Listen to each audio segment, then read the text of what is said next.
Wanted to check to see if anyone had questions before we began.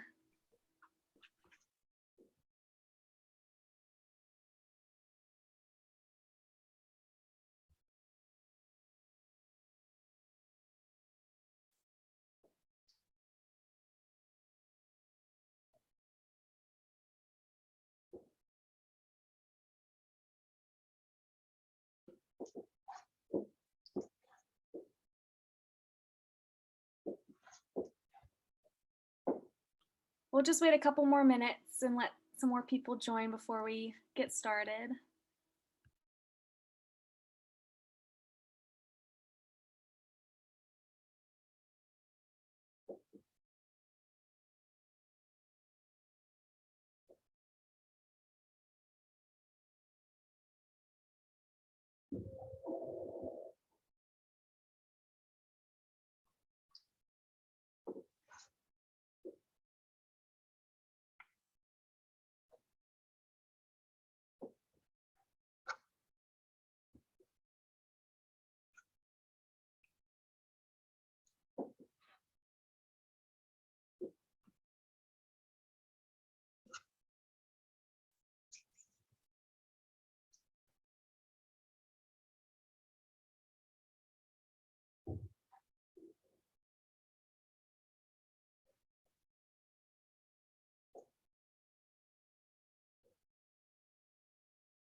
Waiting on a few more, but you're welcome to go ahead and kick off if you'd like.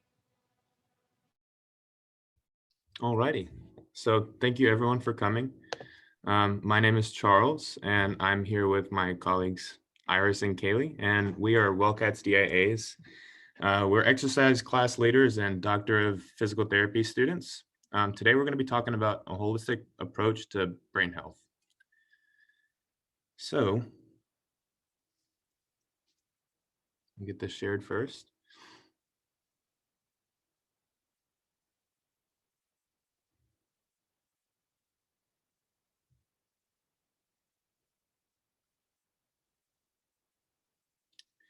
Okay, so if we can go to the next slide. Here is the objectives, or an overview of basically what we're going to be doing today. In our research, we found 5 main pillars that are easy to understand, actionable items that we can take initiative in our daily lives to influence our brain health. So those encompass physical health, mental health, nutritional health, sleep, and social health, or just social interactions. So we'll first start with physical health or physical exercise. A good starting point for physical exercise is just initiate moving. So this could be anywhere from, standing up periodically from your desk at your workplace or wherever you work, just trying to get more movement in your daily life, and then progressing to more specific movement patterns after that, whether that be like resistance training or Zumba or any kind of physical exercise classes.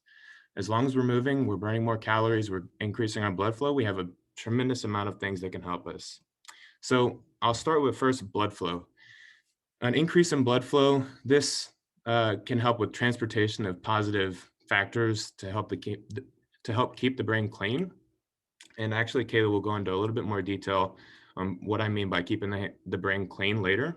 And it also influences different hormones that we have in our body, such as dopamine and endorphins. So these hormones specifically, they help reduce perception of pain and increase positive feelings as we decrease stress. So basically it allows you to relax a little bit more. I know that's super important and helpful, especially in the busy lives that a lot of us live. So it also, studies have shown it helps improve your memory, thus decreasing your chance of developing Alzheimer's. And I think the biggest thing for me is that it's one of the most effective disease prevention behaviors that we could have. And it's super actionable and easy to implement. It reduces your likelihood of developing depression, anxiety, obesity, the vast array of cardiovascular diseases such as high blood pressure, diabetes, stroke, and high cholesterol. So as a future healthcare provider, I definitely value this as like a preventative, actionable thing that we can do in our daily lives, as opposed to a reactive care scenario, as to where we develop all these bad conditions and then we have to go in and try to fix it. So if we can just stop it before it happens, I feel like everything would just be a little bit easier. Okay, so moving on to the next pillar, we're going to talk about mental exercise. So I like to think of the brain just like our muscles. It responds well to the appropriate amount of stress. So mental stimulation helps keep you sharp. Challenging your brain can be very beneficial to improve critical thinking and memory. And yeah, so actually that brings me into the next slide. I want to talk about what is like your favorite way to exercise. I mean, it could be your brain or your body, but what are some easy ways that you do in your daily life to keep your mental state sharp or your body physically active? Hey, this is Tabitha. I try to do daily meditations, or sometimes like that little small piece where I have my headphones in and it's me either walking and doing some stuff, or actually just taking a step back and being in a quiet space and just chilling. But I see other people going crazy in the chat. I'm sorry. Maybe I should have been in the chat and not talking. Oh no, any kind of communication is I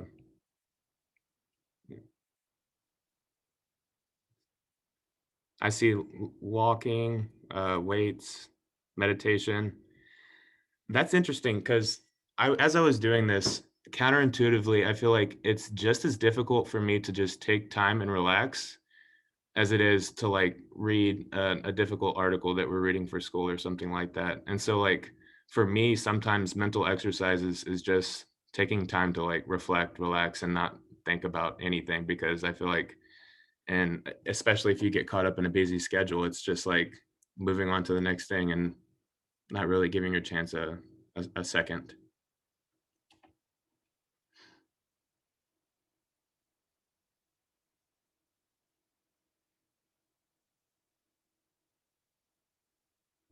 Oh, I like the ice skating idea. I definitely can't ice skate, but any kind of like specific sport like that, that's definitely cool. Crossword puzzles.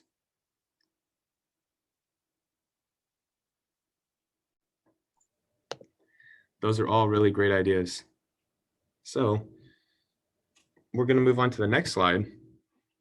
And so these are just some ideas that we put together as a team. And as you can tell, there's going to be a lot of overlap because yeah, I guess great minds think alike. So we have Sudoku, brain puzzles, reading books and articles, and then yoga, meditation, or evening walks. I think just about every single one of those was in the chat. So that's awesome. And then we also threw games with family or friends, just because I feel like the social interaction part of keeping your brain stimulated definitely is beneficial when you're talking to other people that have different ideas from you. So just that like exposure to difference is usually a really good thing for your brain.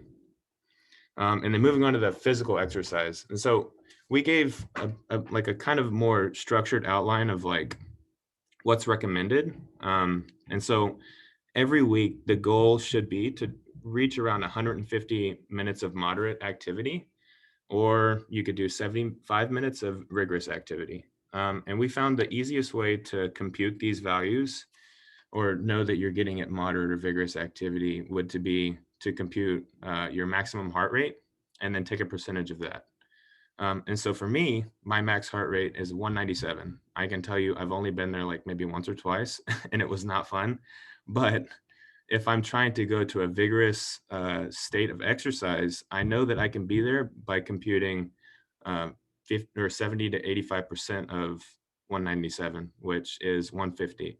And I pre-calculated this. I'm not that great at math, so I just did not do that off the top of my head. And then moderate would be about 120. And so, you can take heart rate. A lot of people have Apple Watches or Fitbits, or you can take it manually just to give yourself a little check and keep yourself honest on whether or not you're reaching moderate or vigorous exercise. But that really sums up what we wanted to talk about for physical and mental exercise. And now I'm going to let Kaylee take it over, and she's going to talk a little bit about the nutrition aspects of things.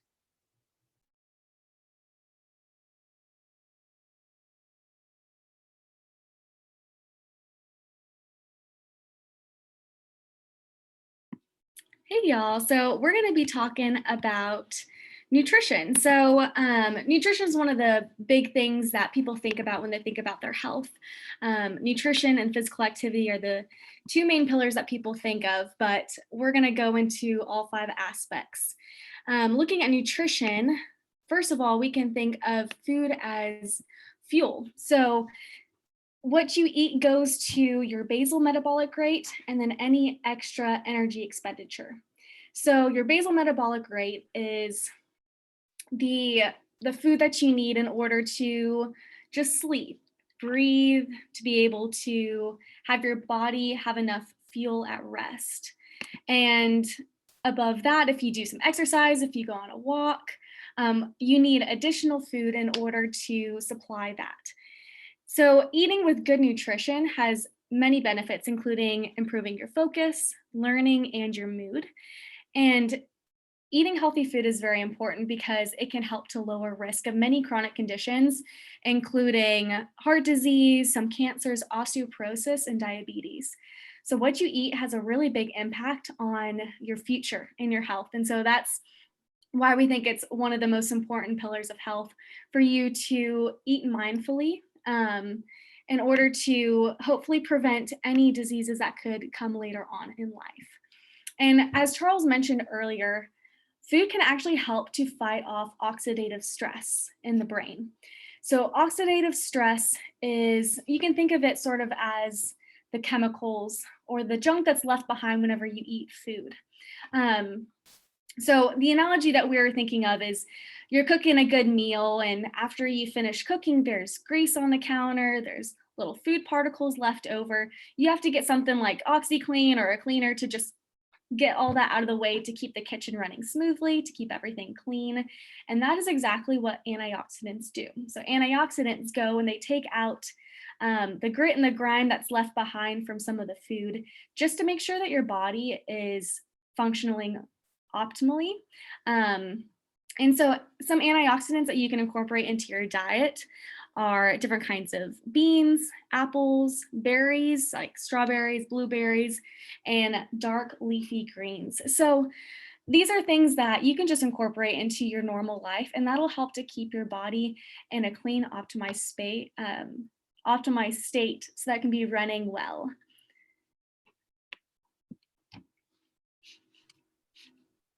Okay, so now we're going to talk a little bit about what are some different ways that you can achieve your nutrition goals.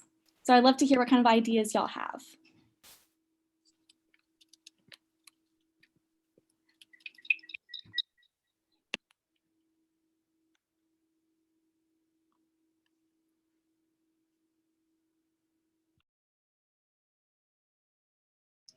This is me again. I put it in the chat, but I'm a talker, so I'm gonna say what I'm gonna say my piece if that's okay.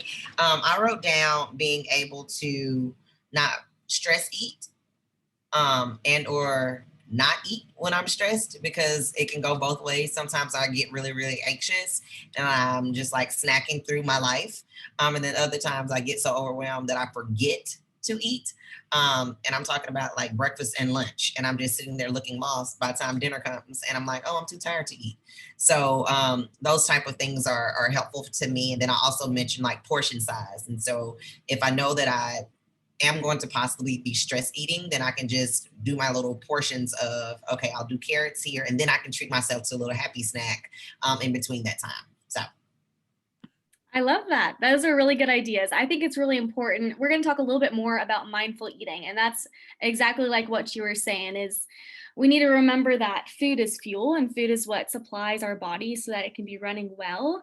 But at the same time, food is a really good thing. It's something that we can enjoy, and every now and then we can have a treat or something that we've been looking forward to, but it's always important to think about why you're eating something, or take a little bit of time, take a few seconds before you have some ice cream or some treat and think to yourself, is this something I'm mindfully indulging in a little bit and getting to enjoy because I've allocated it as part of my food for the day, or is it because I'm stressed and there's some other things I need to think through before jumping into a more decadent treat like that? So I think that's a really good thing to consider, is to think about how you're eating and why you're eating. So I see some in the chat. I like that, the idea of a journal for what you eat throughout the week. That's a good one. Yes, those are awesome. Meal prep is a great tool. I do that for the week. It helps to save time. It makes sure that you already have healthy food prepared so that if it's easy for you to swing through a drive-through, you can always remember like, oh, I've got food already made at home. I track bites. I haven't heard of that one. Oh, you can use that to track your food and activity. Lots of water. Yes. Yeah, sometimes, even if you're feeling a little snacky, just taking some time and drinking some water, that might be what your body needs. Sometimes you think of it as hunger, but it might just be that your body's a little dehydrated. Yeah, these are awesome suggestions. Very nice. So we're going to Kaylee, can I address one suggestion? Yes, ma'am. So this goes back to Tabitha, your comment, which I really appreciate and I hear a lot. So if you are finding yourself, snacking or going to food, it's really helpful to always, before you put that food in your mouth, I don't care what it is, if it's a formal breakfast, a formal lunch, a formal dinner, or a snack, say to yourself, just look at that food and say to yourself, am I hungry right now? Do I feel hunger? If the answer is yes, perfect. You should be eating something then. And hopefully you have choices that are healthy. If the answer is no, here's a really good suggestion. If the answer is no, then ask yourself, how am I feeling right now? Like, what's going on? How am I feeling? Most of us will probably come up with the fact that we're having some feeling that is not pleasant or negative, maybe stress, maybe my boss just upset me, maybe a coworker said something. So it's really a good strategy to see if you can resolve that feeling, right? So sometimes you might need to go talk to the person that you aren't feeling good about, or maybe you need to talk to someone else, or just maybe journal for a few minutes, get that feeling out and try to get it resolved. And then ask yourself again, am I hungry? If the answer is no, usually the urge to snack or to eat whatever that is goes away, and you feel better. So that's what Kaylee's going to talk about in a minute, is being mindful. That's just a more prolonged process of breaking yourself from that snacking habit when you're not hungry.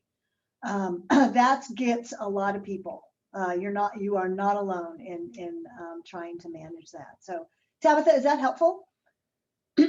Awesome. Okay, give that a try and see what you think. Thanks, Kaylee. Perfect. Thank you all for those suggestions. Thank you, Dr. Besner, for that. So we're going to go into some ideas that the three of us thought of when we were brainstorming for this PowerPoint. And like many of y'all mentioned, nutrition logs. It's a really good way to get an idea of what you eat throughout the day and if your meals are well balanced.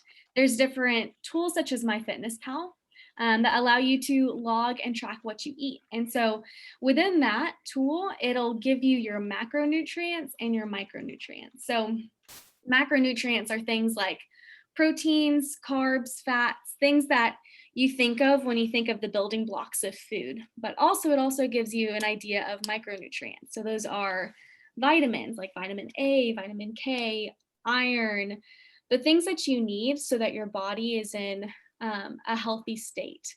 And I think that those micronutrients aren't thought of quite as much, but they have very impactful, they're very impactful on your health.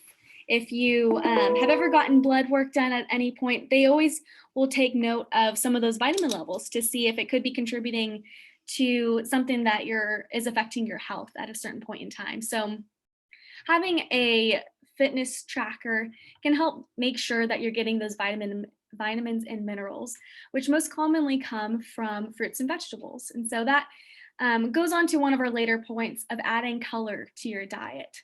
Add in fruits and vegetables with each meal. And it doesn't have to be super complex. If you're making an omelet in the morning, add in some bell peppers, put in some spinach. I freeze my spinach because it goes bad so fast. And then I just crumple a little bit of that up and the eggs, and you don't even notice it's there, but it's helping to increase those vitamins that your body needs to be in an optimal state of health. If you're having a lunch and you're having a sandwich, throw in some spinach, put in some bell peppers, cucumbers, tomatoes. There's so many ways that you can add fruits and vegetables to your meals where it actually enhances the taste and it enhances your health as well. And like we were talking earlier, be sure to eat with intent. And I think some good ways to do that is to make sure that your body is in a state of rest and of peace whenever you're eating. I think so many of us have such active lives. We're constantly running around. I know sometimes we're at school and we have meetings during the lunch hour, but even if you only get 20 minutes to sit down, 20, 30 minutes, try to not be watching a show. Try to not be working on something, going through emails, checking social media. Just sit and enjoy your time with your food. And I think that helps you to like think about the nutrients that you're getting from it. You get to appreciate how it's impacting your health, but it's also allowing you to enjoy it. And as well, I think you become more satiating with it. You are appreciating what you're eating and you won't be quite as hungry afterwards.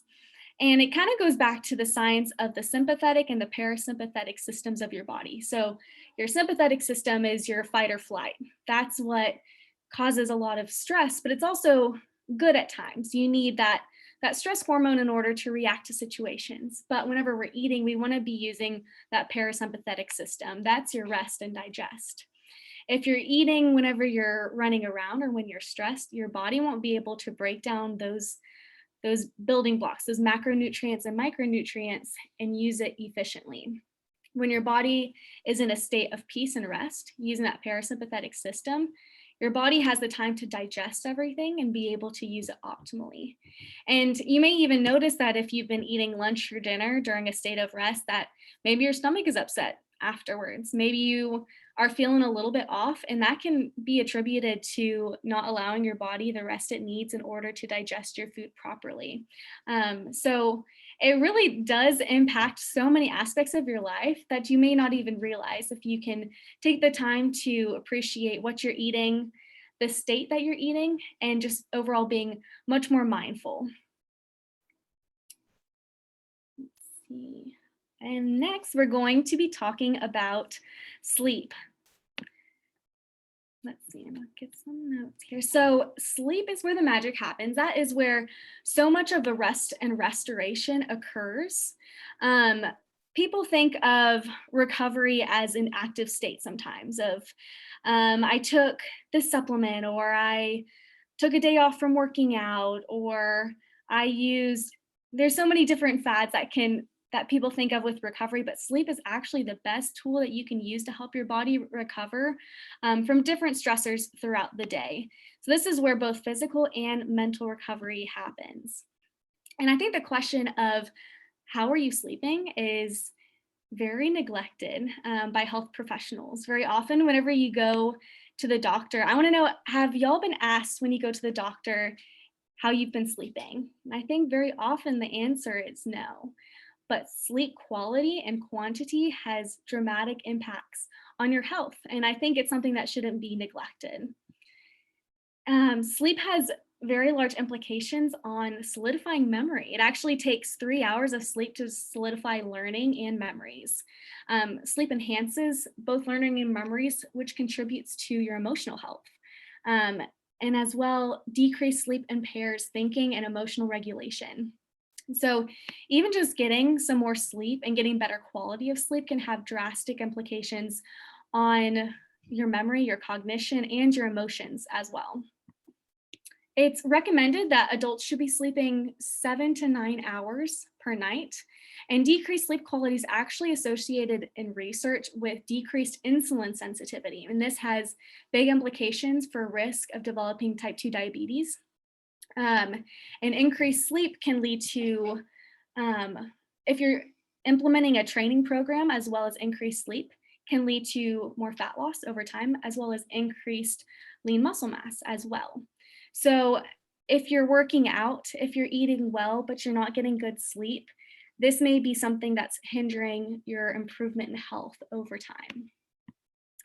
There's certain foods that are recommended that you avoid before you go to bed in order to improve your quality of sleep. This includes caffeine, alcohol, foods that are high in fat and protein, and heavy meals before bedtime. And so Iris will go into this a little bit more about timing with eating before you go to bed.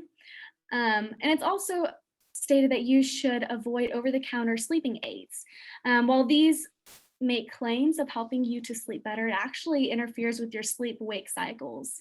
And this is the cycle that your body goes through of REM and non-REM sleep. And these sleeping aids, while they might help you to fall asleep a bit faster, it doesn't help with your circadian rhythm and your sleep-wake cycles throughout the night, which will impair your sleep quality. And earlier as well, we were talking about that oxidative stress, about antioxidants and how it's able to help clean out some of the toxins that accumulate in your body and create a better environment for you. And sleep is actually the greatest contributor of helping to remove that toxin. And this contributes to the overall impact of your body being able to create memories, to be able to help with cognition and with emotions over time.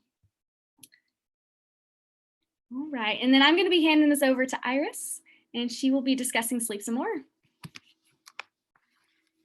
Right, thank you very much. So I kind of just want to know what are some ways that y'all have found to improve good quality of sleep, if you have, or something that you're looking forward to if you obviously want to have better sleep.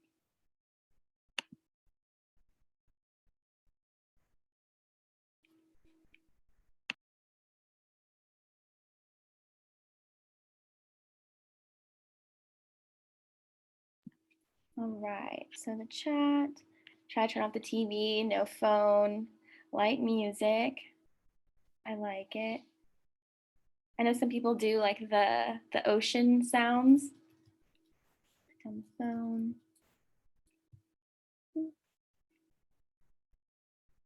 Don't eat a couple hours, quiet environment. Breathing techniques. No, yeah, those are awesome. That is definitely some very good ideas that we're about to be talking about more into. So actually, I don't have a strategy to give you, but I am going to talk about a study that I was reading, and I can't remember the author or the name of the study, but you're gonna have to bear with me.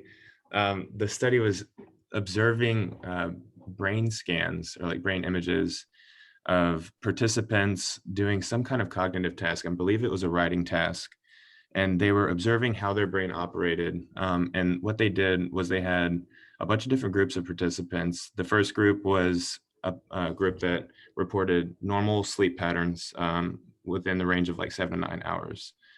The other group reported abnormal sleep patterns as well as like sleep deprivation. And then they had 2 other groups of like people who have dealt with chronic alcoholism or chronic drug abuse. And they were unable to distinguish a difference in like brain imaging of like performing these cognitive tasks amongst all the different groups.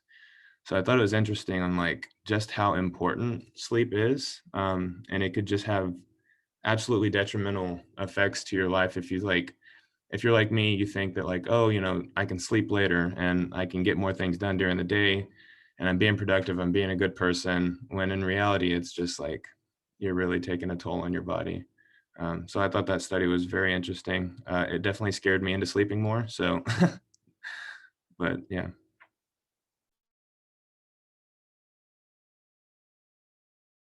All right. Thank you, Charles. Okay, so we'll go into some other ideas kind of to go into here. All right, so some sleepy thoughts to consider that we came up with. The first one just to be like overall, just to create an individualized nighttime routine. So kind of having yourself be familiarized with the same time that you go to bed, the same just general routine, like maybe have some hot tea before bed, and then you have like your little self-care ritual, just kind of being able to kind of prepare yourself for bed. So one of the first things that we came up with was having no blue light exposure at least 30 minutes before bed. So I know some people were kind of mentioning not having or not using their phone before they go to sleep, not you being on their laptop or having their TV on. And those are great ideas. Those are exactly what we're talking about. So all of these devices actually have blue light. And blue light has been shown to have a significant impact on the sleep-wake cycle, can actually make you more restless. So a lot of people have been saying, a lot of research have been saying that you want to reduce that right before you go to bed to have a better sleep-wake cycle. So there are other things that if you are on your phone at night and kind of realize that, or if you are working on some stuff before going to sleep, I know we all have studied right before bed, but some ideas would just to be their settings on our devices, on like our laptops, and I believe on TVs as well, that you can actually turn off the blue light. And it kind of warms up the screen, kind of makes it better for your eyes and less likely to get a headache. And I know that some of our classmates have actually invested in blue light glasses as well. And so that can help prevent headaches and eye soreness. And I think you can find them really anywhere. I've seen them as cheap as $30 before on like Amazon and things like that. And I'm sure you can also get them prescription as well. So just kind of reducing that light just to kind of make yourself a little bit more prepared for bed.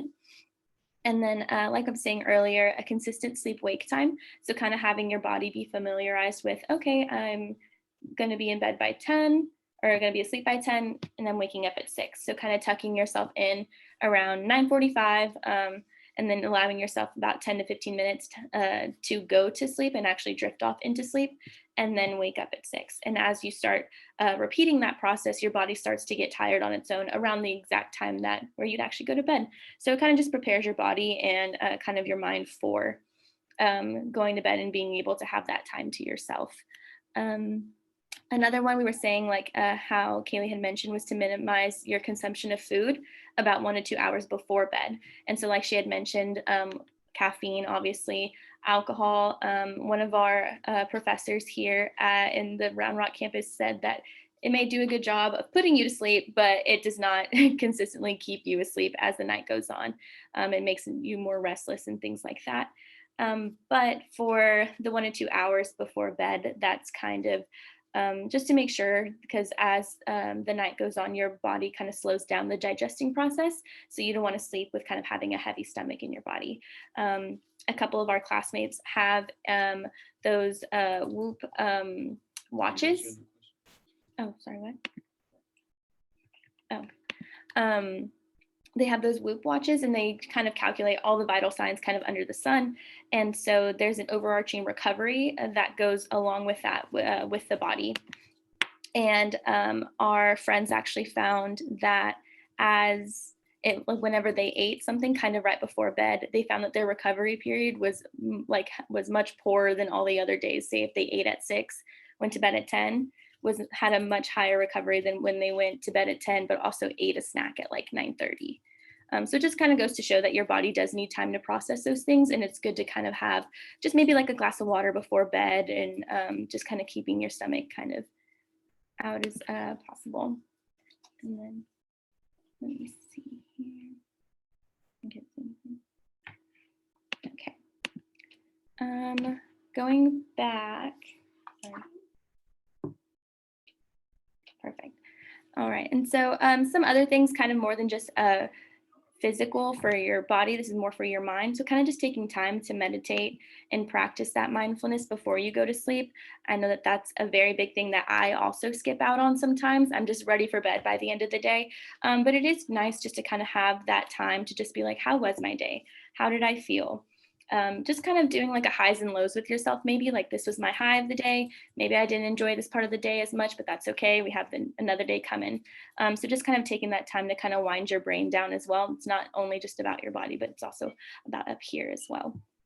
And then another one would just to be developing a nighttime routine that fits in with the REM cycle. So as Kaylee was mentioning earlier, we have a sleep, the REM cycle is about in total 60 to 90 minutes of your sleep-wake cycle, and that continues throughout the night. So as there's 60 to 90 minutes, you would want to think about when you wake up, is that kind of hindering right when you're in the middle of REM deep sleep, or is this around the time where, hey, I'm in a lighter sleep, I won't wake up as groggy? So we were considering maybe if you had the option of about having 6 hours of sleep or having 7, you might want to have the 6 hours of sleep, because that might be the exact cutoff for your REM cycle, to where it would kind of make it easier for you to get up. Whereas if you were only to have like 7 instead of like say 7.5, that would kind of make it harder for you to get up and kind of just maybe start the day off kind of groggy and things like that. And then also something that I thought was very interesting was to limit your naps to only about 20 to 40 minutes. And I myself am a very big napper. I thought the longer you nap, the better. That is not necessarily the case. So they're saying that researchers are saying that about 20 to 40 minutes is right before you actually hit that sleep-wake cycle with the REM sleep. And so kind of one of those sleeps, I'm sure everybody's had them before, where you take a nap and it's like 4 hours later and you don't know what day it is. That's the reason why. That's the reason why is kind of you go into that sleep-wake cycle. So it's almost like you're falling asleep as opposed to taking a nap. So if you limit that nap to only about 20 to 40 minutes, you still wake up feeling better than you. The purpose of a nap is to feel better than how you were feeling before. And that's generally the 20 to 40 minute cutoff is about right where it would be. And I'm telling you, I love those 3-hour naps too, but maybe in moderation. But okay, so we'll go ahead and move on from sleep and on to social interaction. So this is also a very important pillar of health, just because it involves other people, involves everyone around you. And it is known to improve long-term memory. So that's kind of for things like recall. So if I'm talking to someone, say 3 weeks ago, about them going to visit their family, and I see them again, that my mind is able to be like, oh, hey, I remember you went to go see your family a couple weeks ago. How was that? And it's just being able to kind of have that ability with other people to know, just to keep up with them. And so it's like good for your brain, but it's also good just to have to talk to other people about things like that. And then that kind of goes hand in hand with the positively stimulating your brain through conversation, because you're being able to talk to other people, getting to know how they are, having maybe some difficult conversations or some like mind-boggling conversations, critical thinking. Like we were saying, we're all from different backgrounds, we have different experiences. And so it's nice to hear that about one another and what maybe someone has gone through that I haven't gone through. And that gives me a whole different perspective. But just being able to talk with friends and ask how they're doing, and seeing that they're asking about you, just knows that it's nice having the feeling of being thought of and cared for enough to be like, hey, I was thinking about you, and just being able to talk to one another. But some ideas to get friendly. All right. So we have quite a few. So first off is family dinner. So maybe if you don't do this already, just maybe, or if you do, maybe have it like once every other week, once a month, try to get family together and just kind of see how everybody's doing. We've obviously been in a very hard time, and it's just nice to kind of have your loved ones around you and just ask how their day went, ask how their highs and lows were, and just be able to connect on a different level around good food and just good company. And then since we were in quarantine for quite a while, I'm sure some of us have developed very different hobbies. So why not just have a group together with friends and kind of share those hobbies? So if you learned knitting over quarantine, or say you learned how to bake bread, have a bread party. Just being able to share in that camaraderie with something that you learned that you're able to teach other friends and family or something, if that's really interesting. And reaching out to old friends as well, that goes hand in hand with that. It's been a really hard time, and maybe you have kept up with people, maybe it's kind of just faded because of quarantine, but this is the time now to kind of reach out to those old friends and see how they're doing, see how their, I guess, their feelings are with about everything that's happened and gone on, and just being able to reach out to them, let them know that they have like a friend to talk to, and just being able to catch up about old memories or just things going on and things like that. And that could be in Zoom or in person. You know, we're having vaccines and all that, so maybe go in person, or if still there's Zoom is always an option. There's those Zoom Netflix parties, Zoom game rooms. There's so much that we can do with loved ones. And then also participating in active adventures. So what we were thinking here was, you know, maybe instead of always going to see a movie, getting the largest popcorn with the largest soda, maybe opt out for this time. Hey, how about we go on a nice hike in San Marcos? Or why don't we go to a trail? Or let's go play sand volleyball somewhere. So just kind of being able to incorporate more active things to do instead of maybe just sitting on the couch, which is fun. I do it from time to time, but it's also fun to kind of have like some competition with sand volleyball, or just be outside, get some sun on your skin with SPF. But just being able to kind of participate in those fun activities that also kind of get your heart rate going and give you all the other benefits as well, while being with people that you know and you love. And then lastly, just learning from others every day. You know, we are always surrounded by other people, whether we know them really well or not.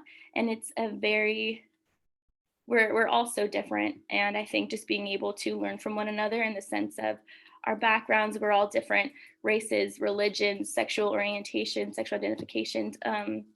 We're all so different. And it's so important to, I think, share those things about ourselves and why we are so different and why we're so proud of why we're different. And I think even though say we don't have the same opinions, being able to share those perspectives respectfully and being able to maybe even change perspectives of something, oh, I didn't consider that before, that makes me so much more, just being open-minded with people, I think is so important. Just being able to take in what they have to say just as much as they're taking in what you say. I think that's a very important thing. And just being able to learn through one another's experiences, I think is so important. But yeah, so with that, thank you very much. And if you have any questions or any comments that y'all would like, we would love to hear them. But yeah.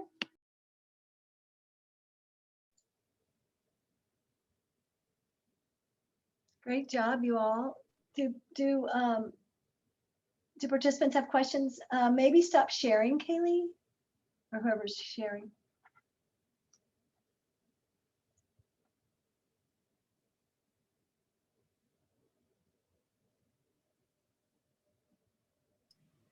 I don't necessarily have a question, but more so of a comment of thank you so much for being able to present on such a wonderful topic that sometimes we don't, again, sit down and zone in on the things that we need to be able to actively do for ourselves. But I do have a question. Would it be possible for the information that was in the chat to kind of put it all together on the different tips, or should we just save on our own? Because there was some good useful information. I know that after the Zoom is over with, it may go away. But some of the things that you mentioned, Dr. Besner, and some of the other participants, I know I have an 8-month-old at home. And so sometimes my sleep is truly interrupted. And I want to try to get that power nap in. And then sometimes again, even with work, even though it's slower in the summer, I will forget to eat, or I put off eating. And by the time I get home, I'm tending to her. And so I think that some of the apps that were shared is something that would be great for, and some of the stats that you all shared as well would be awesome. But I thank you all for the time that you all took into the presentation to share with us, and also giving us the PowerPoint, because I was over here following along. And so that was helpful too, trying to write down everything. But I know I don't want to necessarily just speak for myself, but if there's a way that we can kind of pull that, that information that was gathered to be able to share. I'm gonna look to Listening. Sam to answer that question about the chat. Yeah, so I've just downloaded, like there was a save chat button and it kind of did like a transcript version.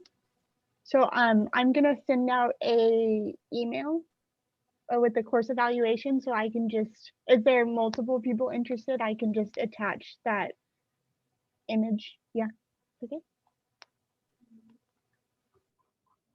Great idea.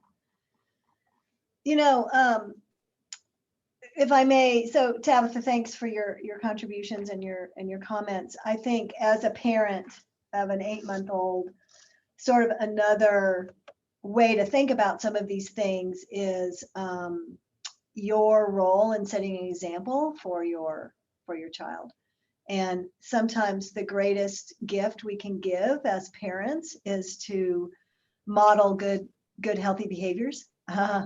And so on those days when you just feel like it's all too much, you know, maybe remembering your parenting commitment and how kids are watching everything that we do and learning from us. And so, you know, and even to share with your children how hard it is to do these things, especially at times when we are tired or grumpy or whatever. So the reality of that is real. And, you know, these suggestions that we're providing are not meant to be things that you have to do 100% of the time. However, if you can do them the majority of the time, it's going to pay off, and you're going to set a great example for your children. So, yeah.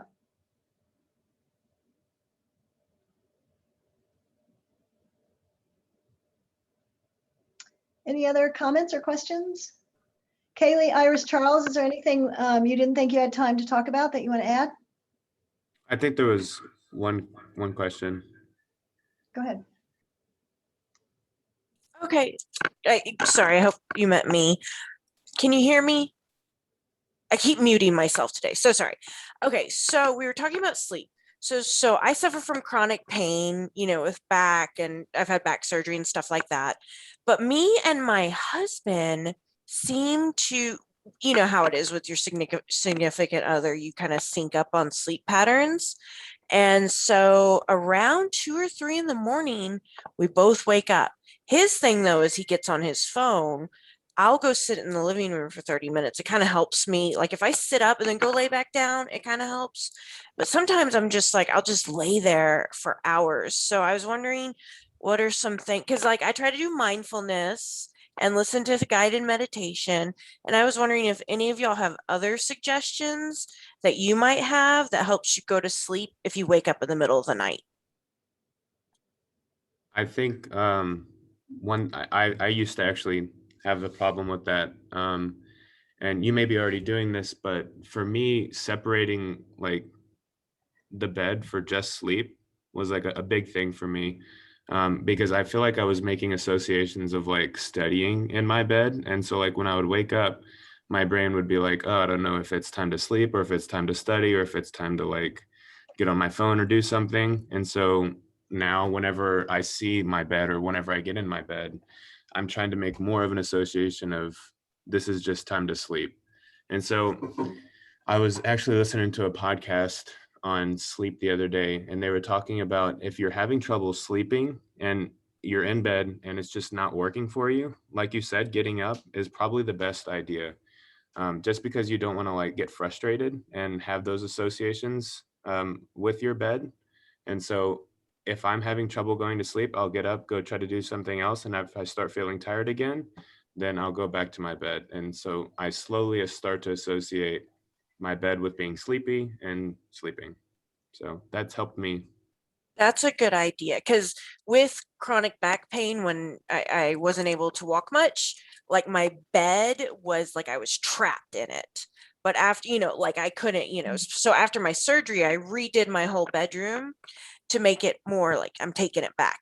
And but you know, I still like watching and laying around TV in bed, eating snacks in bed, playing on my phone. But this is like during the day and stuff. Because at nighttime, I'm like, everything off and I'll listen to audiobook or meditation or something. So I agree with separating. I'm trying to get better about like sleep for bed, and if I'm going to dink around, I need to go to another room.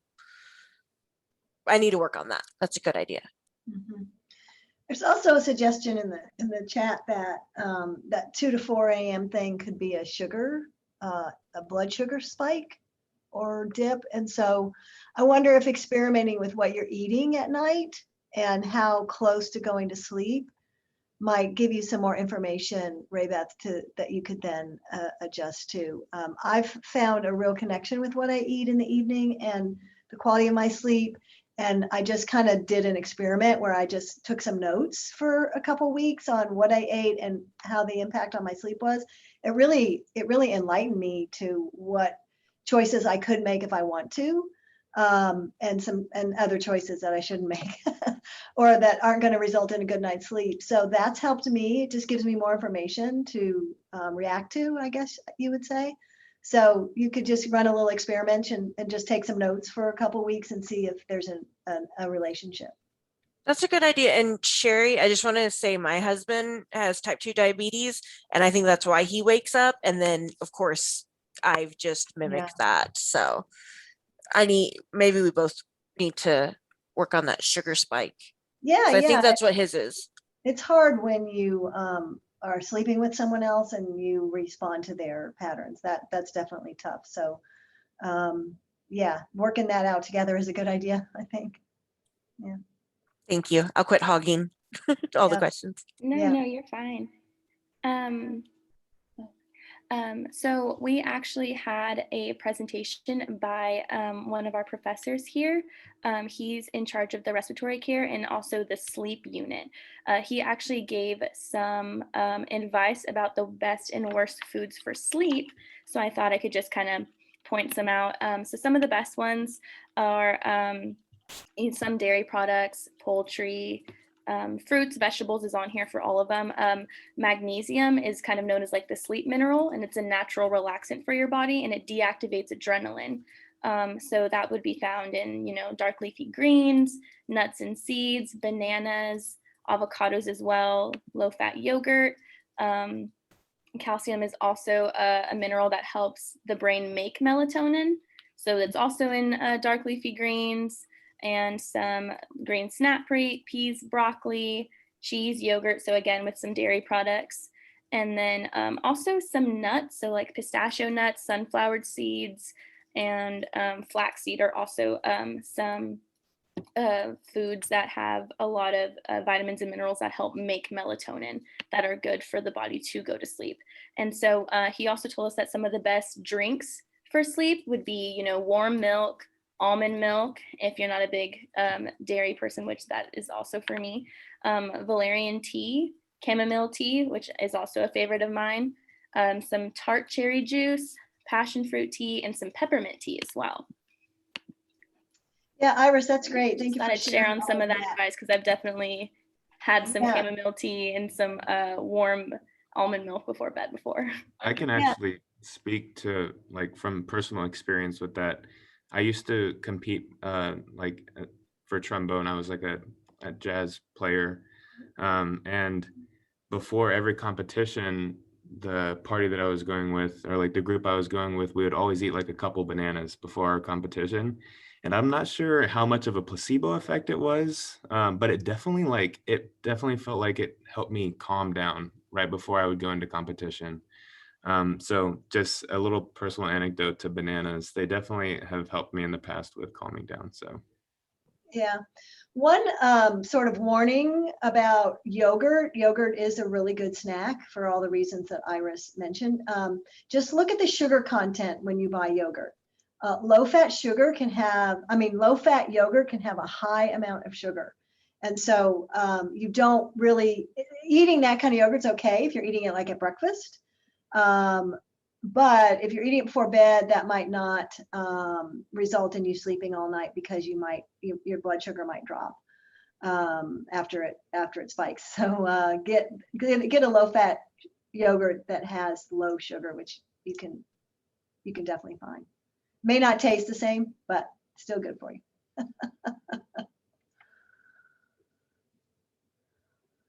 All right, great advice.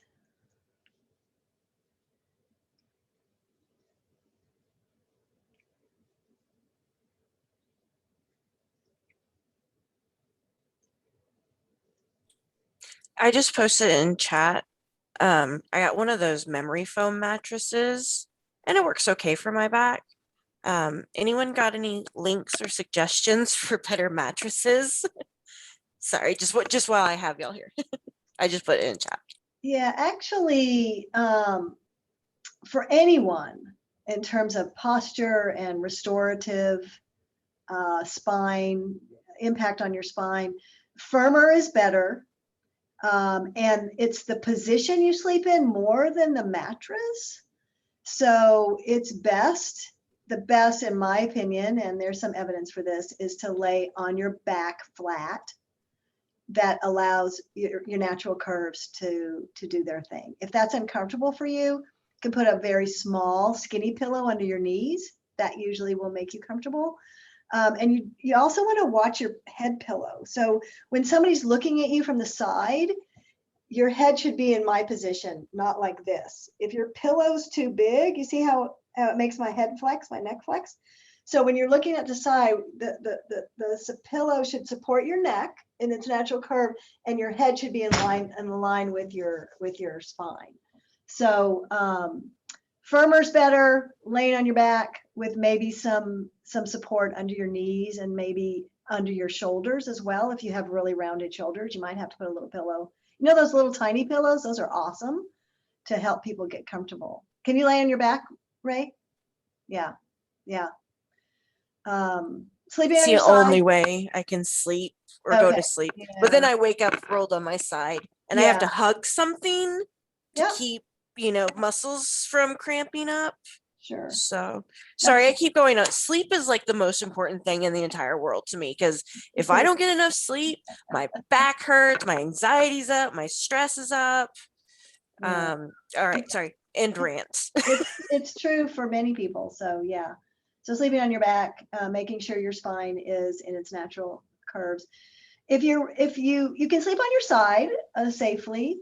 If you have big hips, which many women do, it's helpful to put a pillow between your knees. That balances out your pelvis. So side sleeping is fine as well. Again, you don't want your neck like that. You want your neck in alignment. That's the most important thing when you think about sleeping, unless you have low back pain, is position of your head or neck. So yeah, pillow, getting the right pillow, that's just key. If anyone does have lower back pain, I got one of those big triangle soft things they use in physical therapy.